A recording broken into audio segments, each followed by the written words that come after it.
talk right now to Elliot Keck. He's head of campaigns at the Taxpayers Alliance. Very good morning to you, Elliot. Good morning, Julia. Thanks for joining us. We're talking to your alliance an awful lot at the moment, doing some stonkingly good work in terms of exposing just the outrageous cost of all of these sort of just the things that government and central government, local government and everyone else is spending with your and my, everyone's taxpayer hard-earned money on people and projects which lots of people just simply go, I didn't know that existed, it shouldn't exist, and I don't know why it costs that much. This time it's Quango bosses, and you found more than 350. Some of them aren't even the boss, they're actually just like number 2 or 3 working in these huge number of Quangos who were paid more than the Prime Minister gets paid, and he gets 172 grand a year. Tell us who these people are. What do they actually do for a living? Well, they're responsible, many of them, for delivering some very important public services, an important area of policy. Some of them, unfortunately, are responsible for funding the absolute guff that we see time and time again from central government. And one of the things that people vote for when they vote in general elections is for change and for ministers that are able to enact that democratic mandate. But Labour ministers that have come in since the election have found that when they're pulling levers, nothing is actually happening, and that's because so much of this power has devolved to this massive body of Quangocrats. Yeah, indeed. I mean, I was amazed to discover, isn't it almost 4,000 different Quangos?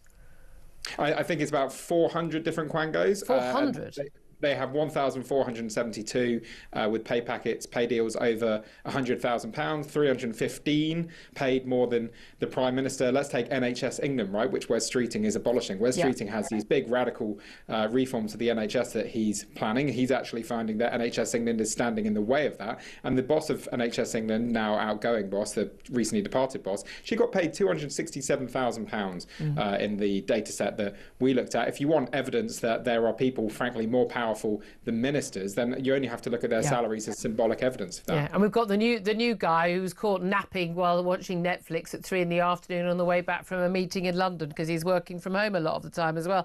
Quite bizarre. But this is the thing, it's not only the fact that these people are largely, well, they're unelected, they're unaccountable to us, they largely would appear unaccountable to the government as well. And we saw that, we did the sentencing council in recent years. It's the fact that we're paying their wages. And you often wonder in these cases, well, but what are we paying them to actually do? You said there are some that do very important work, but most of us would prefer they were more accountable to us. But there are an awful lot of Quangos and things where you're sort of not quite sure what they do. And could we manage perfectly well without them? I mean, Doge style in America, as Elon Musk has covered, actually an awful lot of people could be got rid of and no one will notice. Yeah, I think that's right. I think there are a lot of Quangos that probably we do need what they provide, but it should be brought in-house so that there's actually ministerial accountability. Ministers can actually go up to desks and demand why, things aren't happening and why improvements aren't being made. But there's a lot, let's take the Climate Change Committee or maybe the Arts Council, that are just spending all of their time lecturing the public, funding absolutely pointless, wasteful grants. So there's probably a couple of ways you can look at Quangos, but even the ones that are providing important services, I still think we need to look at bringing them in-house so ministers can actually demand, that they bring in the change that they've promised voters. But we're often told that these people need to be paid big salaries because you're competing with the private sector. And we've had that argument about the fat cat bosses of local councils for many years, but often these people are actually paid far more than people doing this sort of work in the private sector.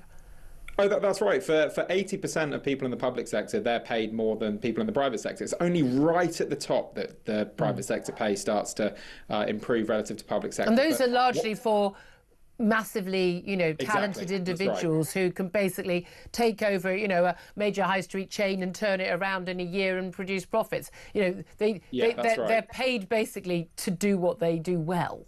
And they're in extremely high-risk jobs where if they don't perform, they get kicked out. Whereas in the public sector, you have excellent job security, you have way better benefits. You look at things like annual leave or sick leave, you have an incredible pension deal. So, actually, if you just look at salaries, things can be a bit distorted. When in the public sector, there's quite a range of benefits that you simply don't get in the private sector. That is a key thing.